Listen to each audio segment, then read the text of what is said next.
데살로니가 후서 2장 11절, 12절 두 절이 되겠습니다. 2장 11절, 12절.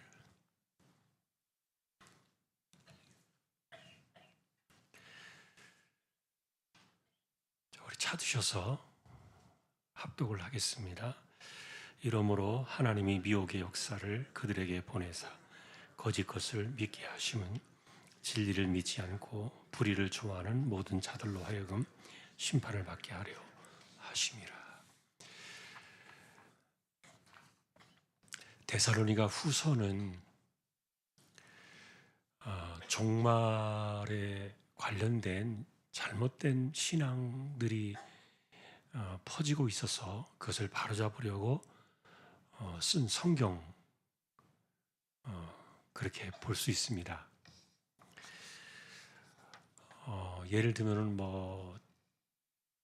여기 이제 바울 사도도 2장에서 그 얘기를 합니다만, 우리가 거꾸로 올라가서 9절을 보면 악한 자가 나타날 때 사탄의 활동을 따라서 모든 능력, 표적, 거짓 기적, 불의의 모든 속임으로 멸망한 자들에게 나타난다, 이렇게 말하고 있죠.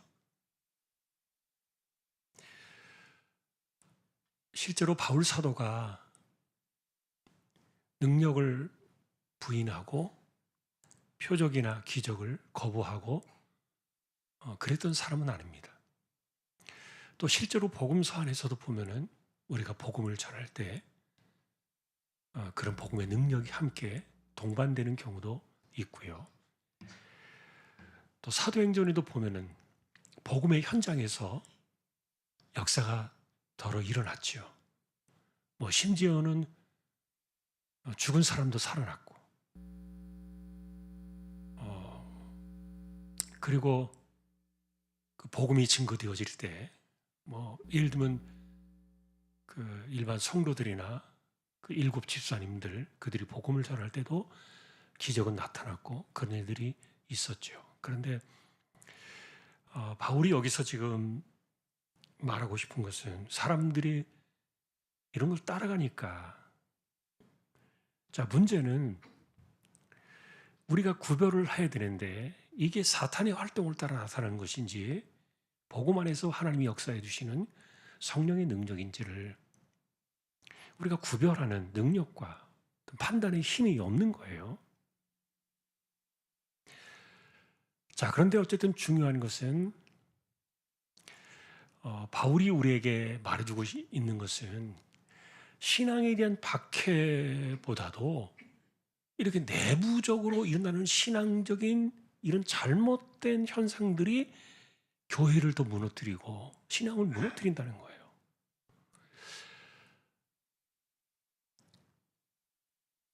그래서 우리가 이제 단순하게 보면 이런 겁니다. 이런 그 미혹의 역사를 하나님께서 그냥 내버려 두셨다는 거예요. 왜 그러느냐? 그것은 우리가 오늘 12절에서 보신 그대로예요. 진리를 믿지 않고 불의를 좋아하는 사람들을 심판 아래 그냥 내버려 두셨다는, 이게 이제 마지막 종말의 때에 관련된 그런 건데, 우리가 이제 성경 공부를 하면서도요, 지도자반을 공부하면서도 이제 그런 생각이 들더라고요. 이단에 빠져가는 사람들을 보니까 그들의 공통점 중에 하나가 뭐냐면 성경에 대한 갈증이 있어요. 막 알고 싶은 거예요. 궁금한 게 많은 거예요.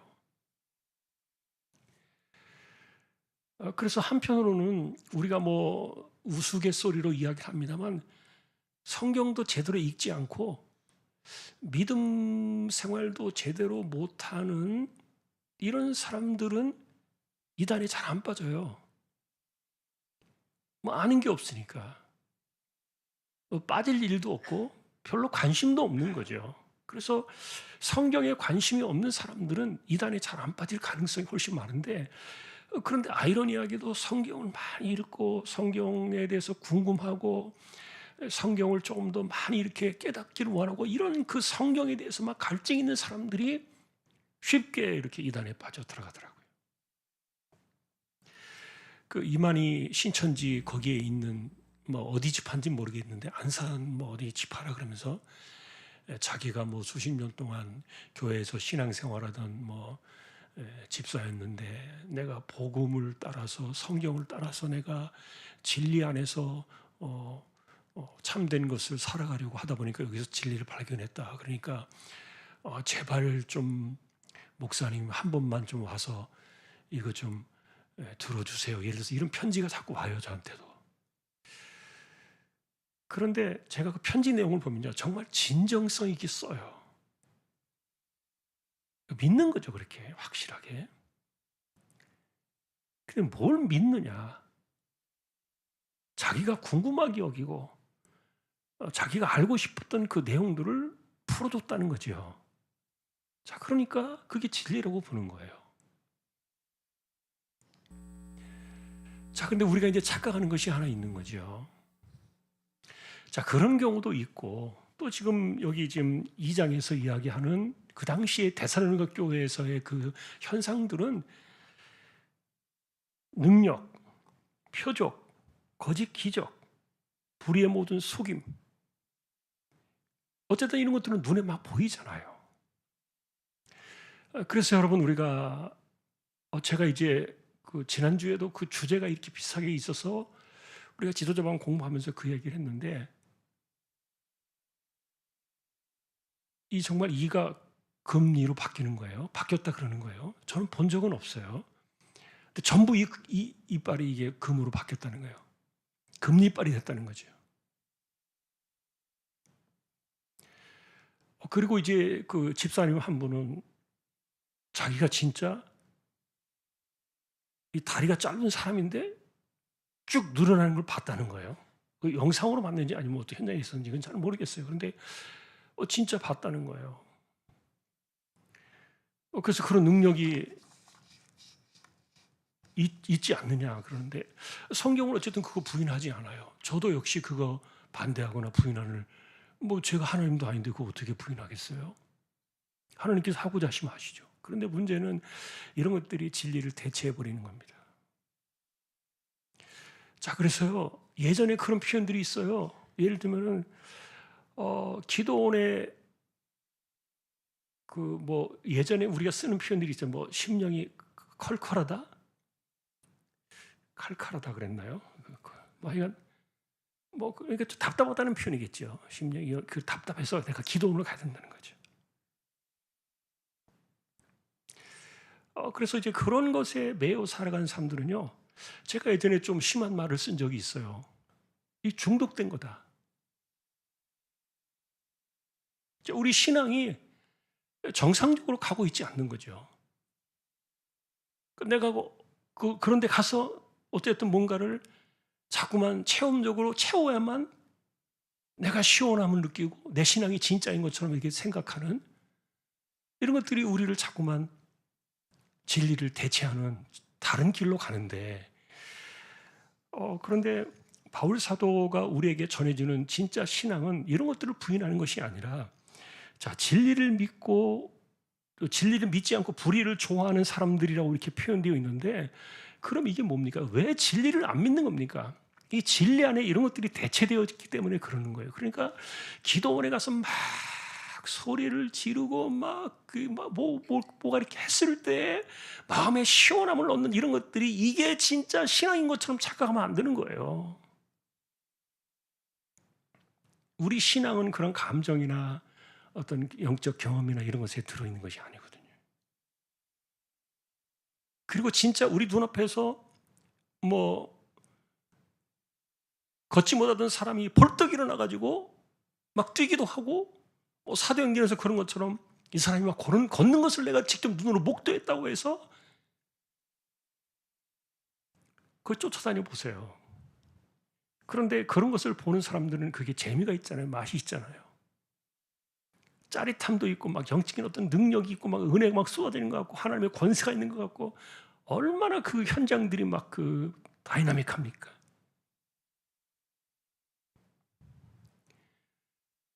자, 근데 결국 바울이 우리에게 말해주고 싶은 것은 뭐냐면은 진리가 내 삶에 나타나야 되고, 진리가 내 삶을 변화시키고 진리가 내 삶을 만들어내는, 이게 진짜라는 것이죠. 그런데 그런 것들을 다 대체시켜 버리는 거예요. 삶이 없어요.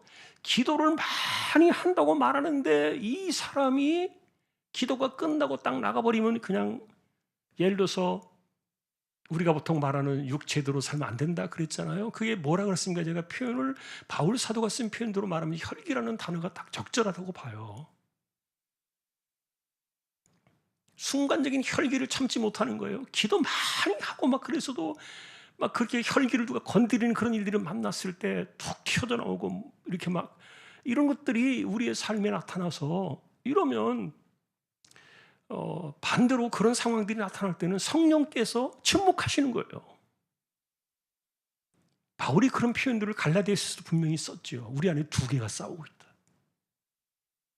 내 안에 육체가 있고 성령이 있다. 서로 이 둘이 원하는 대로 싸운다 그랬어요. 자기가 원하는 대로 이것을 이기려고 하는 것이죠.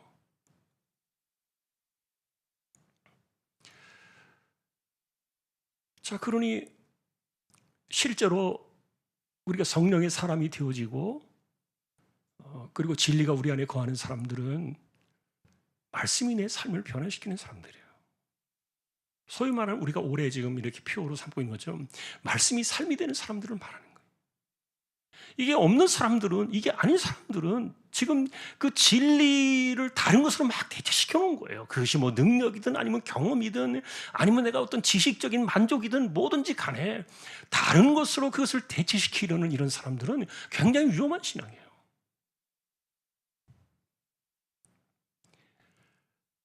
진리를 믿지 않고 불의를 좋아한다, 이 표현은 우리가 성경을 자꾸만 미루는 것이죠.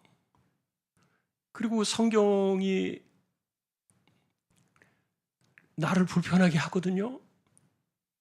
실제로 여러분 성경대로 따라 사는 것이 편하다고 생각되어지는 사람이 있나요? 없어요. 그런 사람이 어디 있어요? 힘든 거예요. 자, 우리가 예를 들어서 겸손이라는 주제를 놓고 볼 때도 저는 이제 그 10명의 문둥병자들이 예수님을 찾아올 때 제가 그 단어를 다시 한번 쭉 살피면서 놀랬어요. 뭘 놀랬냐면은 그 10명의 문둥병자가 예수 선생님이 우리를 불쌍히 여기서 이렇게 소리를 지를 때 그때 그들이 말했던 그 단어의 그 분위기를 보니까 무슨 뜻이냐면은 우리는 당신의 그 신발조차 받들 수 없는 그런 천한 종들입니다. 그런 표현이 그 안에 들어있더라고요. 그러니까 이 사람들은요 굉장히 낮은 사람들이, 겸손한 사람들이. 근데 그게 어디서 나왔겠냐고요. 문둥병이 그들을 그렇게 만든 거거든요. 병드니까 사람이 겸손해진단 말이에요. 반대로 물론 병들었다고 해서 다 겸손해지는 것은 아닐 수도 있어요. 그러나 일반적으로 은혜 가운데 살아가는 사람들은 병이 들고 어떤 그 아픔을 겪거나 실패를 겪거나 고통을 만나면요, 일단은 사람이 꺾여요. 겸손이라는 것은 자기가 꺾여야 나오는 것이고 자기를 그 밑에 진짜 내려놓아야 겸손이 나오는 건데 이게 본질적으로 쉽냐고요. 여전히 혈기가 살아있는데 어떻게 겸손할 수 있냐고요. 자, 그런데 성경은 우리에게 그것을 요구하잖아요. 자, 하나님의 아들이 그 높은 보좌를 버리고 이 땅에 오셨을 때 그분의 낮아지심, 그것을 우리가 배우자. 바울이 그렇게 이야기를 했는데, 자, 그러니까 성경에서 사실 우리에게 가르치는 것은요, 사실 우리가 불편해요. 부대끼는 거죠. 내가 편한 것이 아닌 거죠.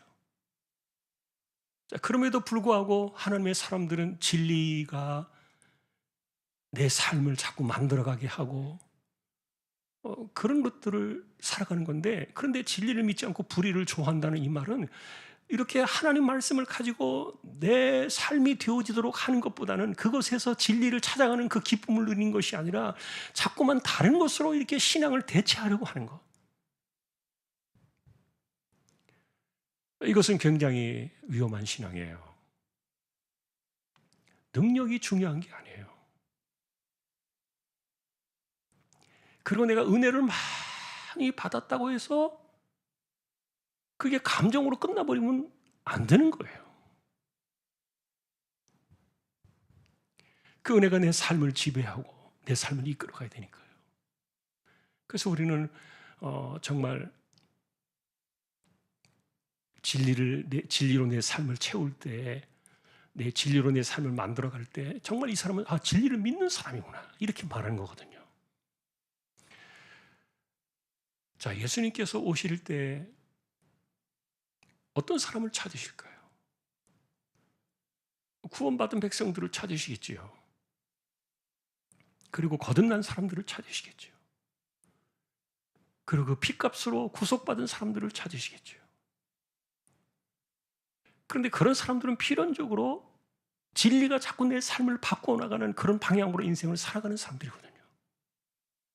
반대로 이렇게 거꾸로 거짓을 좋아하고 불의를 따라가고, 이게 불의를 따라간다는 말은 자기가 하는 방식이 악하다고 생각해서 따라가는 것이 절대로 아니에요. 자기가 편안하고 자기 방식대로 살아온 것이고, 그리고 자기 몸에 배어있는 습관이기 때문에 내가 살아온 삶의 방식대로 살아가는 것이, 그것이 아무 문제가 없다고 생각되어지는 그것이 바로 불의를 좋아하는 것이에요. 왜냐하면 내 자신이 불이니까. 내 자신 자체가, 인생 자체가 잘못된 인생이기 때문에. 자, 그래서 하나님의 아들이 오셔서 죽었잖아요. 내가 좀 제대로 된 인생이었다면 하나님의 아들이 그러실 이유가 없지요. 나는 본질적으로 그런 존재니까요. 자, 그러니 내가 그렇게 살아가는 사람이라면 그렇게 하는데도 내가 아무런 부대낌도 없어요. 그리고 내 마음이 불편하지 않아요.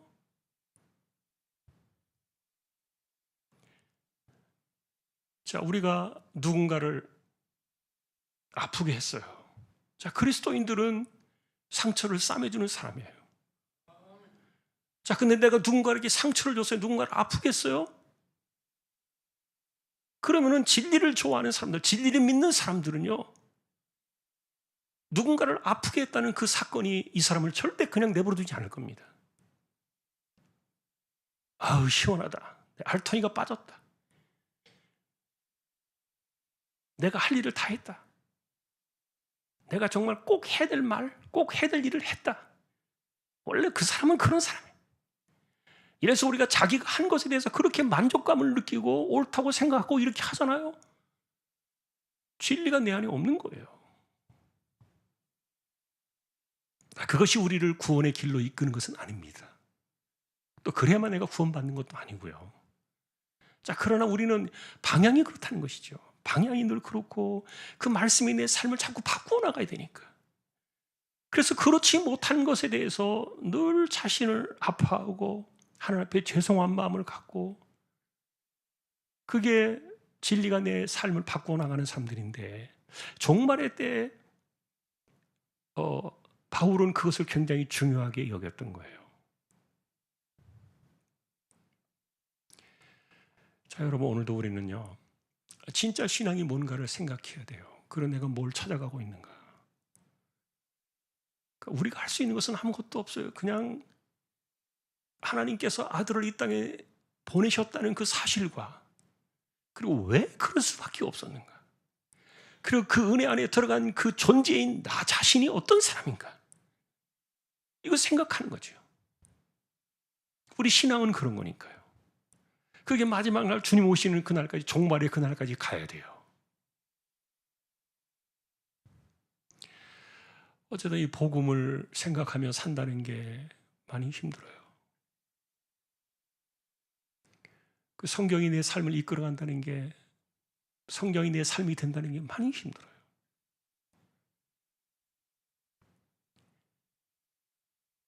솔직히 말하면 그럴 수밖에 없다는 거죠. 그래서 하나님 앞에 엎드릴 때마다 죄송한 마음밖에 없는 거예요. 잘했다고 하나님 앞에서 나 이 정도면 됐지요? 절대 말할 수가 없어요. 바울 같은 사람이, 이 사람이 얼마나 교회를 많이 세우고 많은 사람들이 복음을 전했잖아요. 그런데 그렇게 헌신하고 충성해서 하면서도 바울은 뭐라고 말했습니까? 나 자신이 구원을 받지 못할까 봐 두렵다 그랬어요. 이 사람이요, 두 군데 교회에서 편지를 쓰면서 그렇게 말했어요. 뭐 바울이 뭐 구원 못 받겠어요. 우리하고는 뭐 비교가 안 되는 사람인데. 왜 그럴까요? 우리는 진리대로 살지 못하고 진리가 내 삶이 되지 못하다 보니까, 진리가 내 삶을 이끌어가지 못하다 보니까 늘 그럴 수밖에 없는 거예요. 그게 어쩌면 우리의 정직하고 진실한 신앙의 모습이죠. 잘 나가는 척, 잘 나간 척, 잘하고 있는 것처럼, 잘 살아오는 것처럼, 이런 것이 다 거짓이에요. 자, 오늘 핵심은 그래서요, 이런 사람들, 이런 그 미혹의 역사죠. 거짓 것을 믿게 한다는 거죠. 자, 진리를 다른 것으로 대체하는 사람들을 그냥 내버려 둔다는 겁니다. 말씀을 삶으로 거부하는 사람들을 내버려 두겠다. 결국 자기가 그렇게 그 가는 길을 가는 거예요. 어쨌든 슬픈 일들이죠. 자, 오늘도 우리는 말씀을 삶으로 거부했던 사람들, 그들이 바로 헛된 것을 따라가고 마귀의 충동을 따라가고 사탄의 활동을 따라서 따라간 사람들이고, 악한 자의 나타남을 거기에 현혹되어 가지고 영혼을 팔아버리고 인생을 팔아버리고,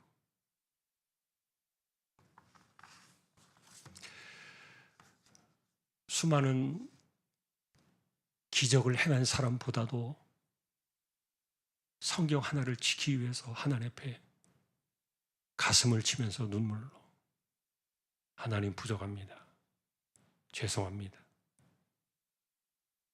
이 사람이 진짜 더 진실한 거예요. 속지 말아야 돼요. 자, 오늘도 우리가 기도할 때 한 해가 이렇게 가는데요, 26년도에도 우리가 좀 더 은혜 가운데 잘 들어갔으면 좋겠다. 함께 우리 기도했으면 좋겠고요. 자꾸만 세월이 흐르면서 떠내려가면 안 되고, 성경에서 떠내려가면 안 되고요. 시간이 지날수록 자꾸만 때가 묻고 자꾸만 덧입혀지고 이런 거 우리는 다 떨어내야 되거든요. 갈수록 이렇게 점점 원석처럼 가공되지 않고 다듬어 이렇게 인공적으로 만들어진 것이 아니라 정말 은혜 안으로 그대로 들어가는 그런 사람이 되도록 우리가 26년도를 바라보면서 기도를 했으면 좋겠고요. 특별히 우리 가운데 암으로 또 투병하는 분들 기도해 주시면 좋겠어요. 여러분들이 지나가면서 기도할 때도요, 하나님, 우리 주한 가족들 가운데 암으로 치료받는 분들, 하나님 한 번만 그들을 기억해 주십시오. 뭐 한 2, 3초만 지나고, 길어도 뭐 5초, 10초 안에 짤막하게 지나가요. 이름 몰라도 돼요. 기도를 해 주시면 좋겠어요. 그리고 또 특별히 가난한 사람들, 어쨌든 신앙이 흔들리는 사람들, 우리 그런 사람들 위해서 기도를 해 주시고요. 그리고 또 우리 선교지, 선교사님들, 복음의 현장, 그리고 우리 또 선교 사역, 사명, 이런 것들을 위해서도 우리 함께 기도해 주시면 좋겠습니다. 우리 함께 주여 한번 외치고 함께 기도로 나아가겠습니다. 주여